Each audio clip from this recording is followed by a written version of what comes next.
What's up, guys? Welcome back to another episode of the Fantasy Fellowshow. Today it's Tuesday afternoon here. I'm doing a quick fantasy basketball waiver wire show for Week 8. We're just going to be popping through my watch list and showing you guys some players that could be available in your leagues here. And for the most part, I tried to get guys that were less than 70% rostered.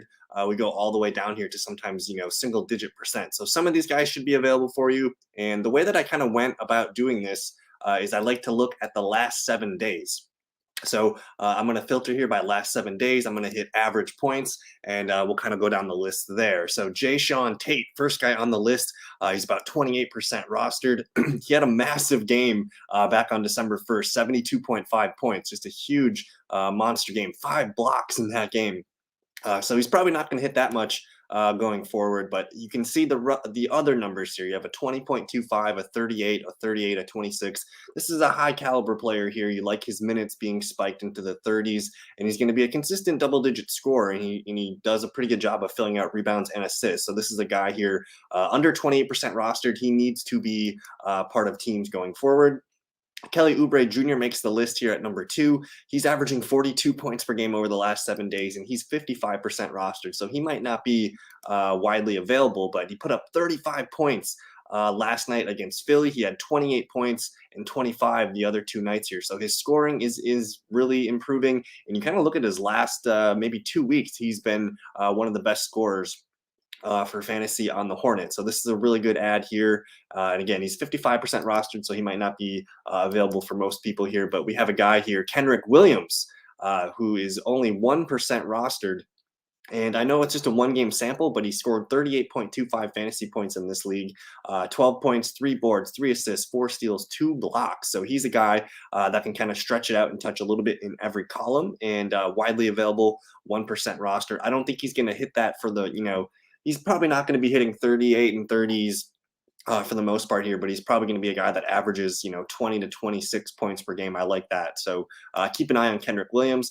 Bobby Portis, he's 61% roster, but he made the list because he's averaging about 36 points per game. So if you play in shallower leagues, he could be available. Same with PJ Washington. He's averaging about 36 points per game, and he is about 66% rostered. But we'll get to a guy here in Franz Wagner here, who could be available in your league. He's about 35% rostered, and he's been averaging 35 points per game the last few days. And you look at his last 5 games, basically his last 7 games, he's had no fewer than 27 fantasy points. The minutes are there, averaging about 32 minutes per game, almost 16 points. He gets the rebounds, he gets the assists, and he does occasionally chip in on steals and on a block or 2. So Franz Wagner here, really good ad, young player on a young team here. He's going to continue to get these minutes. So I like him quite a bit. He's a player in 10 and 12-man leagues that needs to be picked up. Desmond Bain has seen an uptick in his usage with the injury to Ja Morant. He's about 40% rostered here, and he's been a really good scorer. You see sometimes he gets in the 20 points per game. He's actually averaging about 19 points per game over the last 7 days. But he's a really good rebounder. He'll chip in the assists, the steals, and the blocks as well. So this is a guy that touches all the columns, 4 stats here, and you can see his fantasy points per game, 40, 45, a 19, but a 29, a 27, a 20. So really nice numbers here for a guy that's about 40% rostered. We'll click on Malik Monk next here. Malik Monk over the last 7 days is averaging 31.5 points, only 10% rostered here. And you kind of just look at his last maybe 5-6 games. He did have a low point here against the Pistons, only 9 points, but everything else is right around 30 points per game. And he's been scoring really nicely too. 3 games of over 20 points. And he's a guy that's going to chip in all the columns. So I like Malik Monk right now. Terence Davis is our next man up. He's averaging 30.5 points per game, and he's got only 2.3% rostership.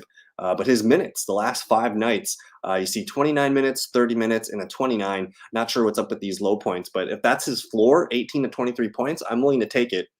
And we'll see if he can get minutes going further. So keep an eye on Terence Davis, Sacramento Kings. Cody Martin, Charlotte Hornets, he makes the list next. He's averaging just under 30 points per game over the last 7 days. It's a 2-game sample, but some monster minutes here. 32 and 42 minutes. The points are there. The rebounds and the assists are kind of locked in around there. And then the steal occasionally every now and then. So he's a good defensive player. And if he can keep that scoring up, he's going to be a player that can help you going forward. Willie Hernan Gomez, the next guy on our list here. Now, he's kind of, he's sporadic with his minutes. He does have a floor of 12 to 15 points, it looks like, but his highs 37, 38 to 41 to 33. He might be a guy worth holding on to. I think there's something up with he's still the backup to Valanciunas, but it's good to see Hernan Gomez playing pretty well right now. Dennis Smith Jr. makes the list here.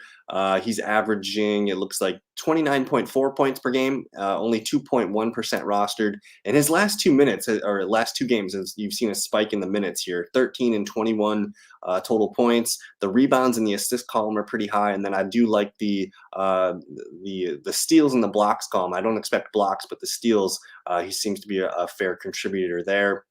The injury to Damian Lillard and Fernay Simons here has opened up the door for him. I'm not sure on the long term of this, but Dennis Smith Jr.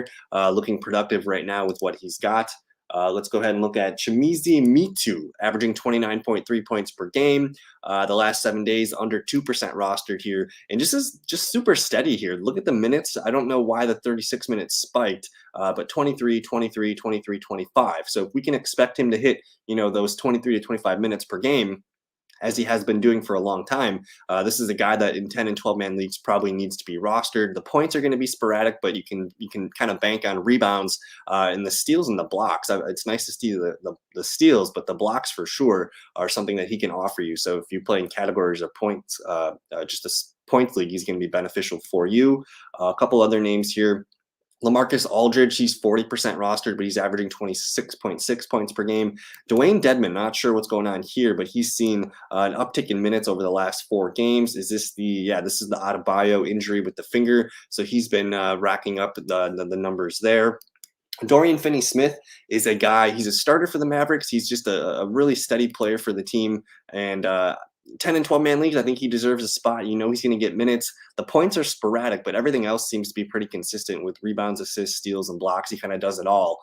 So if you can stomach, the 18s and the 20s and the 14 every now and then, he does have some nice numbers, and he could easily be like the last player on your team in a 10 and 12 man league. Royce O'Neil here, 11% rostered. He's averaging about 25.5 points over the last 2 nights here. The minutes are going to be high with Royce O'Neil. He's usually a guy that's over 30 minutes, and the scoring, the rebounding, the assisting, and then usually he's good for steals and blocks, but not so much in the last 2 games. So this is actually this 21 to 29 points. That's kind of his range that I think you can expect going forward. So this is a hot ad right here. Daniel Gafford has been playing well for Washington. He's kind of sporadic again with the points, but the rebounds are what you're getting here. And then I do like the hustle with the blocks. The steals come and go, but points, rebounds, and blocks, this is your guy here. Let's look at Aaron Gordon. Aaron Gordon, 47% rostered, but he has been playing well enough. If anyone drops him, he's a high minutes guy. He'll dominate some points every now and then, but he just kind of stuffs the whole box score for you. And then some final guys down here. Garrison Matthews, only 5.6% rostered. He's averaging 24 points per game the last few days. Seth Curry, he's a high rostered guy, 62.6% rostered, but he's averaging 23.3 points. And then finally here, Doug McDermott, only 7.4% rostered, averaging 23 points per game. He's seen an uptick here. I'm not sure what the issue is or why he's seeing an increase in minutes here. I guess this is kind of what he's been doing, but his scoring has been up over the last few days. And then KCP, Kentavious Caldwell Pope, over the last, pretty much over the season, he's been pretty consistent, but you're starting to see the points. He had that nice 26-point game. He's just going to be a valuable piece here. So in 10 and 12 man leagues, I do like KCP. And that's the list. I think there's probably a handful of other guys that I missed. If you guys have questions or want to shout out some players in the comments, let me know. If you guys have a potential ad or anyone else that could make the list. So that's it for the video. Thanks for watching. We'll see you guys in a future video. Peace.